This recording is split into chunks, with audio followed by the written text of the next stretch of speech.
What's going on, everyone? John from Hobbyist PCs here. Today, we're going to be going over the various settings within OBS as it pertains to your audio settings. We'll be going through the various settings that are within the menu, the settings menu itself, just to kind of get you acquainted with what everything does in there. When you're getting OBS set up for the first time, you got to make sure that these settings are set up correctly. Otherwise, you might run into some various problems with OBS or when you're trying to go live. These are very much just basic settings, so there isn't anything crazy going on in this tutorial, just a basic rundown. But at the very least, if you have any questions about any of these particular settings, if I didn't go over any particular details, feel free to ask me down in the comments below and I'll do my best to try to answer and explain it for you. All right, why don't we just go ahead and get right into it. So here we are, we're at the OBS window. Of course, your layout might look a little different than what you see here. I've got my stats window over on the right-hand side. This is what I use to keep track of everything going on the stream and how the encoder is handling everything. But the main thing we're focused on here today is the settings menu. In the lower right-hand corner, you will see the settings button if you're in OBS Studio or OBS Live. And we're gonna go ahead and click on that. We're going to get brought to this menu here, and we want to head over first to the audio section. Now here at the audio section, you're going to see various things. You may or may not know what any of this does, but for those who don't know, I'm going to go run down every single one of these so that you understand what they are and what they do. We're going to start at the very top. You've got your sample rate. Now, your sample rate is something that's going to depend on your own actual sample rate. The sample rate is essentially the resolution of the audio being captured. There are a lot of people in the audio community that tend to consider bit depth, 24-bit, 16-bit as resolution. Personally, I see sample rate more as resolution because the higher the sample rate, the more pictures of the audio of the original source is being taken. Therefore, the file sizes get bigger, almost kind of similar to what you would see with the resolution on a screen. The higher the res, the more detail. Therefore, the higher the sample rate, the more detail you will hear in the audio. So you're instantly probably thinking, I should set this as high as I can. Not necessarily. You do have to find out what your sample rate is on your sound card, and you should try to match those up accordingly. Otherwise, you might run into issues where your audio plays back slow or fast. I'll have a later video explaining Windows settings actually right after this one, so just wait up for the next video and I'll explain Windows settings so you can find out what your sample rate is and you can set that accordingly. For me, myself, I have 48 kilohertz, therefore I will set it to 48 kilohertz. The next one is channels. You'll have a choice between mono, stereo, 2.1, 4.0. Basically, for most of you, you're going to want to set this to stereo. Unless you're capturing like surround sound, which the channels will be right here. 2.1, 4.0, 4.1. These are all surround sound type of channels. Mono, on the other hand, is just one source. So it's basically the equivalent to having all your sound go through one speaker. Whereas stereo is sound going through both speakers, or in this case, headphones. This is why you typically might want to set this to stereo. Most people are going to be listening with stereo, so I recommend that you just set this to stereo and leave it alone. Next, we're going to get to the devices section. This is the part that you kind of have to know what your sources are going to be as far as like your microphone or whatever your main desktop device is going to be. Now, most people generally can set your desktop audio and your mic audio to default. However, sometimes with certain updates on Windows, defaults can change around. Windows likes to take liberties sometimes, and it just, I don't know why they do it. But to kind of prevent that issue, you can typically just identify the device that you're going to be using, and to just guarantee that that device is what's going to be used for your stream, just set it to that. Now, in this case, you've noticed that on mine, I've got my desktop audio set to default, and my desktop audio 2 set to Focusrite USB. Now, I'm normally using the Focusrite USB as my main device to listen to my audio. That's what my headphones are plugged into right now. This might change for you guys. You guys might have a different sound card. Usually it's called Realtek or whatever your headphones are called. That's what you're probably going to end up using. But in this case, I had issues with Discord. And from what I saw in a forum post somewhere, some people were able to get the Discord audio to come through by setting their first device to default and then setting their second desktop audio to Focusrite USB. I don't understand the logic behind it, but apparently it works for some people, and it worked for me. I'm not saying you need to do this. I suggest that you try setting it to your device on the first one, and if that works, leave it alone. As for the mic auxiliary, you can choose up to 4 different devices to capture, which is fantastic. So if you have multiple sources that you're capturing audio from, this is going to work out for you. But for most of us streamers, we usually have just one mic source. So what you're going to want to do is use whatever device is handling the recording side of things and select the mic auxiliary device. In my case, it's the Focusrite USB device. And like I said, you can basically just add as many sources as you like. If you use a program like Voice Meter, this is incredibly useful for that. But like I said, for most of us, probably just going to end up using one. Now we're down to the meters section. If you look down below in the audio mixer down here, you'll see that there's that meter bouncing up and down. This is what's called a decibel meter, or what some might call a dB meter. dB is just short for decibels, and decibels is the unit of measurement that's used to measure perceived volume. Basically, the higher the decibels are, the louder it is. What this meters section does is it allows you to control how that meter works. If you change it, you can change it to go fast, medium, or slow. I can change it to medium, and you'll see that it kind of like bounces down a little slower. Go to slow, and it'll bounce down even slower. I have to click apply. There you can see that the meter comes down really slow when I set it to that. Personally, I like to set it to fast because I like to make sure that I'm getting as accurate a reading as possible. That's just a preference of mine. But you can typically use this meter to try to tell you what levels your audio is at, and then you can make adjustments without having to listen, because most of the time you're not going to be able to listen to your audio while you're streaming. So sometimes you could just use that as an indicator as to where your audio is sitting.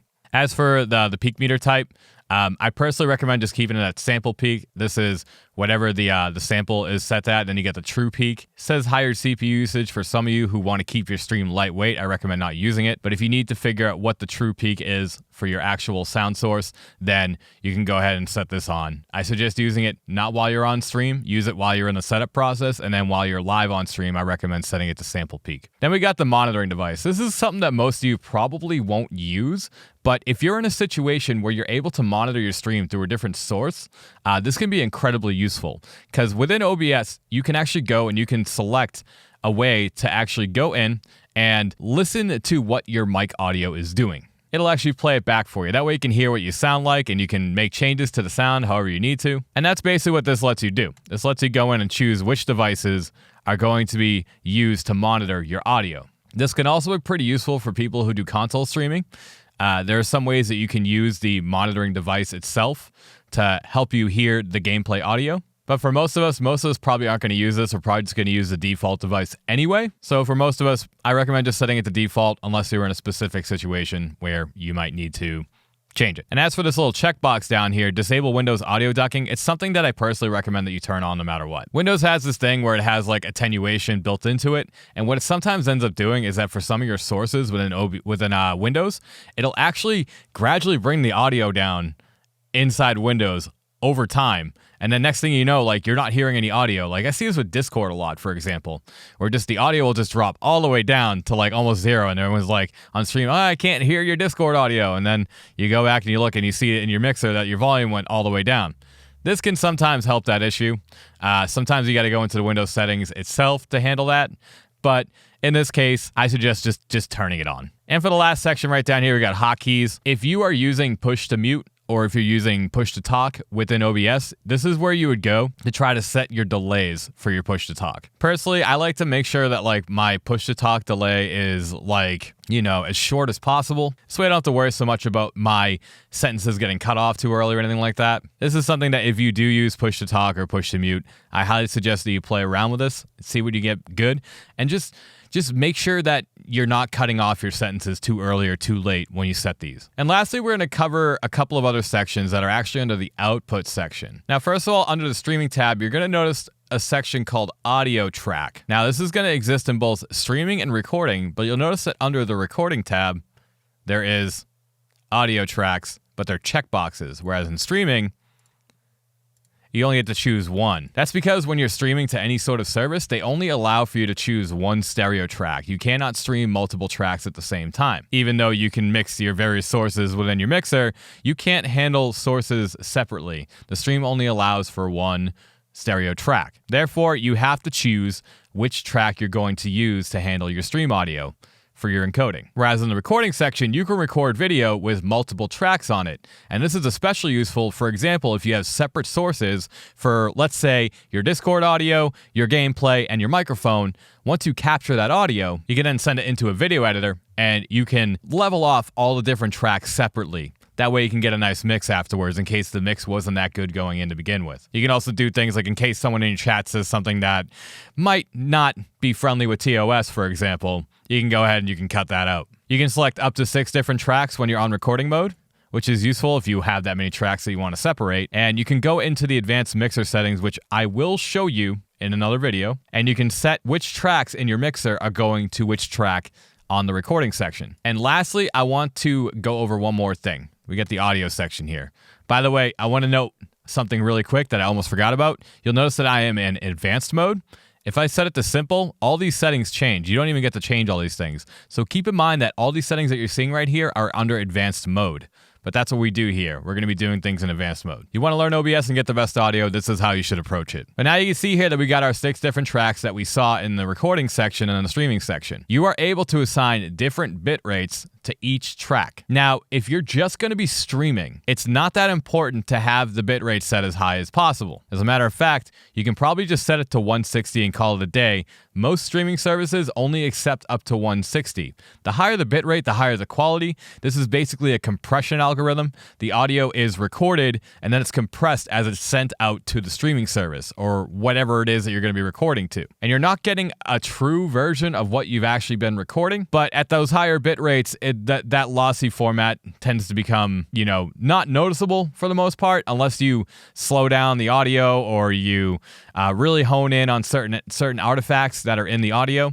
Most people don't perceive it at a glance. You have to really go in and examine the differences. But for the most part, 160 is fine. 192, I think I would prefer that, but 160 is typically the default. So everything there pretty much covers OBS Studio as well as Stream Elements OBS Live. Just remember that OBS Live is simply an extension of OBS Studio. They're the same thing, except you get all the features of Stream Elements, widgets, and extra themes and features and stuff like that. Now we're going to move on to Labs OBS. What you're going to see here is not wildly different from what you saw within OBS Studio. As a matter of fact, it's almost identical. So I'm not going to go through every single thing, but I am going to show you what's different. First off, if you want to find the settings tab, it's in the lower left-hand corner. This is the latest edition of OBS version 0.18.5, and you'll see the settings tab is right down here in the lower left-hand corner. It's that little gear icon. You just want to go ahead and click that, and you can see that everything is laid out almost essentially the same, with the exception of a couple of additions to accommodate Streamlabs. But the main things that we're going to be looking at here are, again,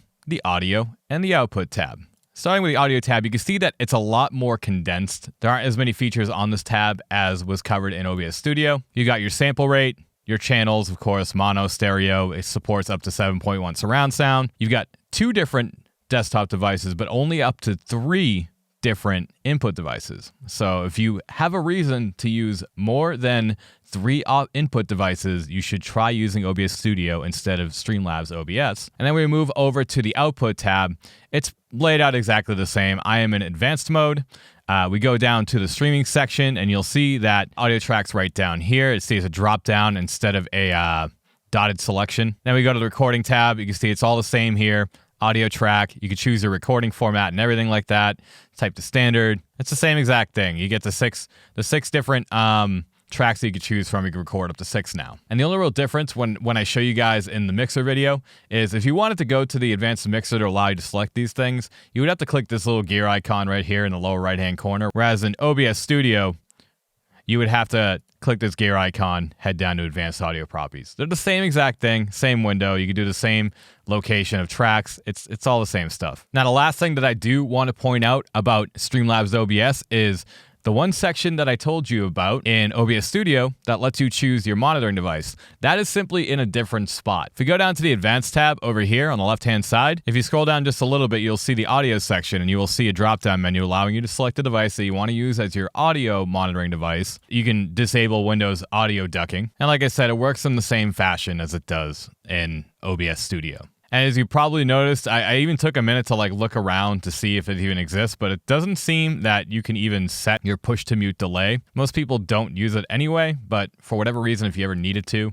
that option is not available within Streamlabs OBS. Now, there is one last thing that I almost forgot to mention. When you're selecting your sources that you want to use for Streamlabs OBS or OBS Studio or OBS Live, once you select your device that you have here, whether it be your microphone or whatever your desktop is going to be, it's going to show up in the mixer down here. Every single device that you choose as an input device is going to show up down here, and it's going to be enabled on every single scene that you add into OBS. You might see some older videos out there that tell you that you need to add an audio source, and in certain cases where you're having issues, maybe getting the audio to come through on stream, it might be a good idea to just add that audio source, but for the most part, you don't have to. You shouldn't have to. Once you add your source into here, it's going to pop up in the mixer. Therefore, you have no real reason to add an audio source into your scene. So make sure you keep that in mind when you're choosing your audio devices that you're going to be adding into OBS. So that way you know that you don't have to add extra sources into it. And that just about wraps up this tutorial, guys. The next video is going to be talking about Windows settings that you should know when it comes to OBS. So that way you guys can make sure that all your audio is routed properly and